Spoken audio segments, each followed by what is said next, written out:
नमस्कार दर्शकों, संगीत साहित्य मंच में आपका स्वागत है।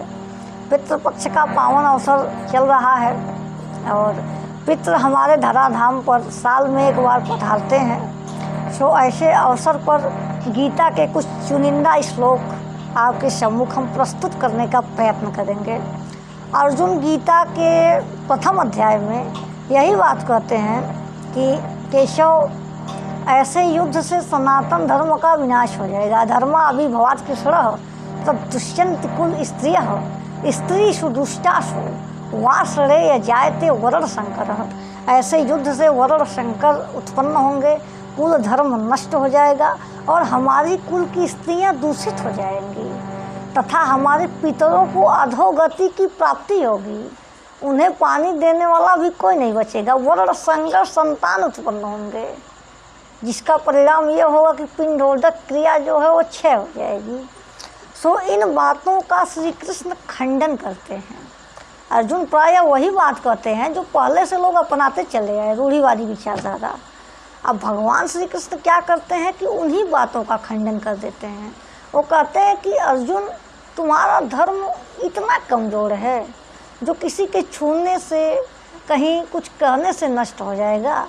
धर्म तो वह सनातन वस्तु है जिसके शरण में जाने से मनुष्य अभय सत्ता को प्राप्त कर लेता है। फिर एक ऐसा धर्म है कि छूने से, खाने से, युद्ध करने से नष्ट हो जाएगा। सो श्री कृष्ण कहते हैं कि अर्जुन, जिसे आप सनातन कह रहे हैं वो सनातन नहीं है, वह एक रूढ़िवादी विचारधारा है। यथार्थ में सनातन तो आपकी आत्मा है। अच्छा, आत्मा सनातन है तो हमारा धर्म का नाम सनातन धर्म क्यों पड़ा? इसका भी बात सुनिए।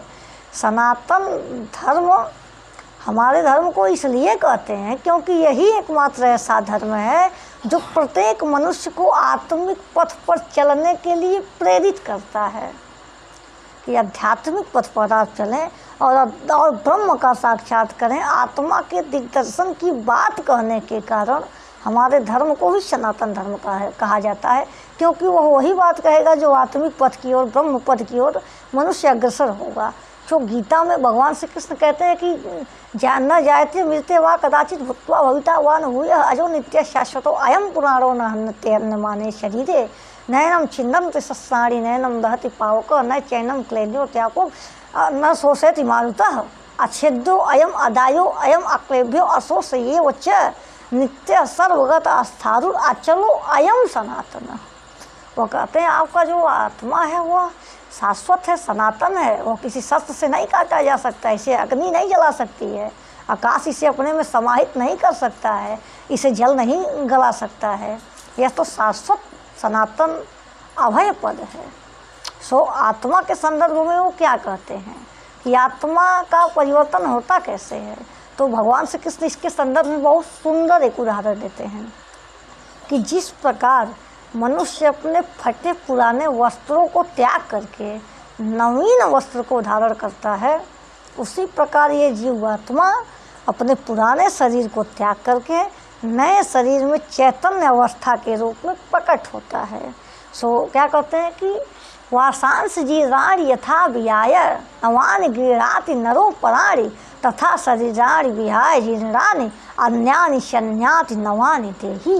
अर्थात हे महाभाग, ये देह का त्याग, पुराने वस्त्र उतारने जैसा जी आत्मा का नूतन जन्मना नए परिधान के धारने जैसा। देह भी चोला, रथ भी चोला है, यह तथ्य विचारने जैसा। चोले के इस परिवर्तन पर क्या है धीरज हारने जैसा। चोले के इस परिवर्तन पर क्या है धीरज हारने जैसा। देह भी चोला रथ भी चोला है, यह तथ्य विचारने जैसा। चोले के इस परिवर्तन पर क्या है धीरज हारने जैसा। चोले के इस परिवर्तन पर क्या है धीरज हारने जैसा। तो दर्शकों, यदि हमारा वीडियो आपको पसंद आए तो इस वीडियो को शेयर करें और हमारे फेसबुक पेज को फॉलो करें। यूट्यूब पर देख रहे हैं तो हमारे चैनल को सब्सक्राइब करें। अपनी प्रतिक्रिया देते हुए कमेंट अवश्य करें। और यदि हमारे द्वारा कोई त्रुटि हो अथवा आप